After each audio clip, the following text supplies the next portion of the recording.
Hai, selamat pagi anak-anak. Selamat bertemu kembali dalam pembelajaran IPA bersama Bapak Markunto. Pada hari ini, Bapak selalu menyampaikan kepada anak-anak, semoga semuanya dalam keadaan sehat, dalam keadaan baik, dan dalam keadaan bersemangat. Dan jangan lupa Bapak selalu ingatkan kepada anak-anak semuanya bahwa anak-anak harus selalu menjaga kesehatan, menerapkan protokol kesehatan, karena pada saat ini pandemi masih ada di negeri kita, yaitu dengan rajin cuci tangan, kemudian pakai masker kalau ketika keluar, dan jangan bergerombol atau berkumpul dalam jumlah yang banyak, karena itu kita tidak tahu apakah di antara teman-teman kita atau orang-orang di sekitar kita mungkin ada yang membawa virus corona itu. Karena kita tahu bahwa virus corona sangat berbahaya bagi kesehatan kita. Baiklah anak-anak, memang kita semua rindu untuk dapat selalu belajar bersama-sama di kelas. Tapi apa boleh buat, keadaan yang harus kita lakukan saat ini, kita harus belajar dari rumah.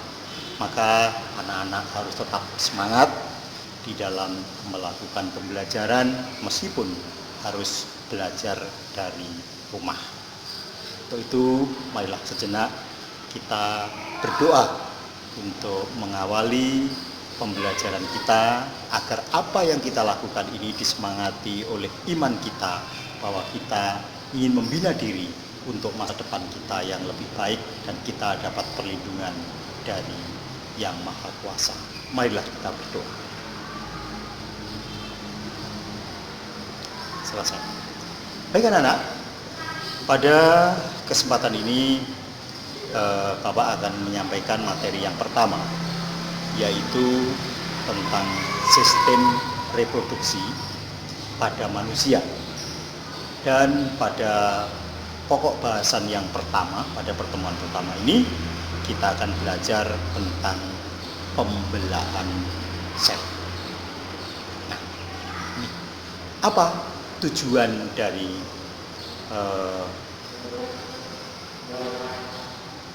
pembelajaran kita untuk hari ini?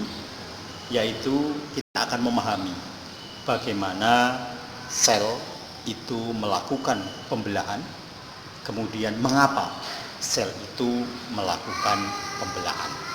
Itulah yang menjadi pokok bahasan kita pada hari ini. Dan jangan lupa bahwa nanti ada beberapa latihan yang harus anak-anak lakukan setelah sesi pembelajaran ini, dan silahkan nanti dicoba untuk dikerjakan ya. Usahakan kalian berusaha untuk memberikan jawaban, mencari informasi jawaban-jawaban itu yang baik, dan jangan takut meskipun Pak saya ragu apakah jawaban saya benar atau salah, biar saya yang menentukan nanti ya. Yang penting kerjakan dulu. Usaha yang kalian lakukan tetap akan Bapak hargai. Kemauan anak-anak untuk mengumpulkan tugas itu sangat Bapak hargai ya. Soal nanti misalnya ada yang kurang dan sebagainya, pasti nanti kita upayakan untuk memberikan review, untuk memberikan ulasan apa kira-kira yang masih kurang dari pemahaman kalian itu. Baik ya, silakan anak-anak untuk selanjutnya perhatikan tayangan yang nanti akan Bapak berikan di layar ya.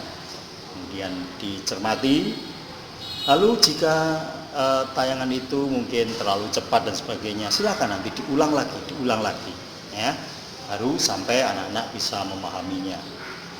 Termasuk juga silakan anak-anak nanti mencari sumber-sumber dari lain, dari buku, paket yang ada, kemudian boleh dari sumber-sumber buku-buku referensi yang lain, boleh dari internet dan sebagainya.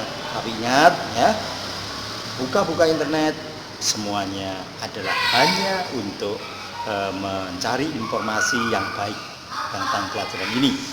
berusaha mencari informasi-informasi yang tidak baik untuk kita. Ya, silakan perhatikan tayangan-tayangan. Ya.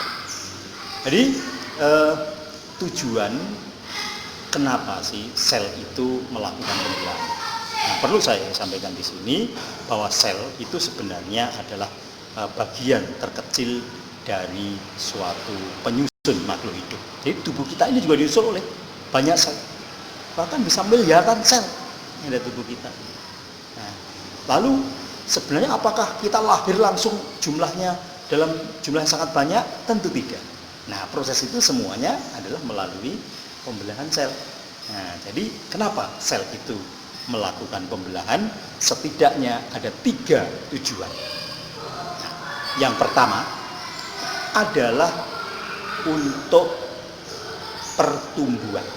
Ingat bahwa dulu kita itu hanya satu sel, ya, penggabungan dari sel kelamin jantan dan sel kelamin betina yang akhirnya tumbuh, berkembang, membelah, akhirnya jumlahnya miliaran yang menyusun tubuh kita. Nah, tujuan yang pertama.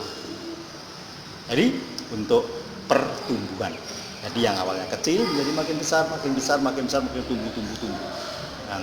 Yang kecil melebar, yang pendek tinggi. Nah, seperti itu adalah termasuk di dalam pembelahan sel manfaat atau tujuan yang pertama, yaitu untuk pertumbuhan. Yang kedua adalah untuk perbaikan.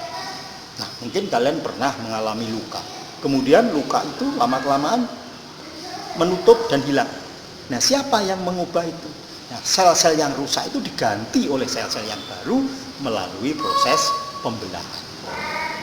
Kemudian yang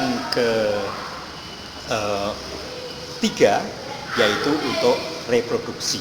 Ya, memang ada makhluk hidup yang hanya satu sel saja. Jadi tubuhnya ini memang hanya satu sel. Lalu dia menggandakan diri menjadi makhluk hidup baru dengan cara pembelahan. Itu untuk makhluk hidup tingkat rendah. Tapi yang kita manusia ini juga, apakah juga melakukan pembelahan untuk reproduksi? Iya. Untuk apa? Yaitu untuk proses pembentukan sel-sel pada sel kelamin kita, sel kelamin jantan dan sel kelamin betina, yang nantinya ketika bertemu itulah yang kita namakan dengan fertilisasi, yang akan kita bahas pada materi selanjutnya. Itu nanti itu merupakan hasil dari pembelahan sel juga, dari sel kelamin jantan jadi pembelahan, pada sel kelamin betina jadi pembelahan, yang bertemu itulah proses reproduksi terjadi. Nah, kemudian apa bentuk-bentuk pembelahan sel yang ada, ya. Kemudian ada 2 saja yang ingin kita bahas pada materi hari ini, yaitu yang pertama adalah pembelahan secara mitosis, kemudian yang kedua nantinya adalah pembelahan secara meiosis. Nah, apa yang membedakan antara 2 pembelahan itu? Yang pertama, untuk pembelahan mitosis itu adalah pembelahan yang menghasilkan 4 sel anakan, menghasilkan 2 sel anakan yang identik dengan induknya. Saya ulang ya, tadi ada kesalahan. Jadi menghasilkan 2 sel anakan yang identik. 1 sel menghasilkan jadi 2, nanti ketika 2 membelah lagi menjadi 4 dan seterusnya. Dan sel anakannya identik dengan sel induknya. Nah, bagaimana bentuk dari sel anakannya dan sel indukannya? Ini memiliki kromosom yang berpasangan. Maka di sana dikatakan selnya itu merupakan sel yang diploid atau ditulis dengan 2N. Artinya kromosomnya berpasangan begini. Dan itu sama antara induknya dan anaknya. Kemudian ciri yang ketiga untuk pembelahan sel secara mitosis itu adalah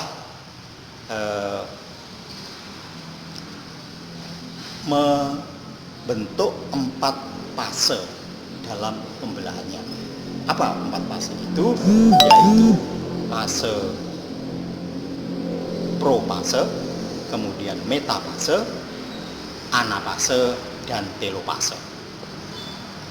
Ciri yang keempatnya bahwa ini terjadi pada sel somatis, yaitu sel tubuh kita, ya sel kulit, kemudian ada sel rambut dan sebagainya. Ini sel pembentuk tubuh kita, ini sel somatis. Nah, itu mengalami pembelahan secara mitosis. Sedangkan pembelahan yang kedua adalah pembelahan meiosis. Bagaimana ciri pembelahan meiosis ini? Pembelahan meiosis adalah pembelahan yang menghasilkan empat, ya. Kalau tadi 2, ini 4 sel anakan. Nah, kemudian kromosom dari hasil anakannya itu bersifat separuh dari induknya.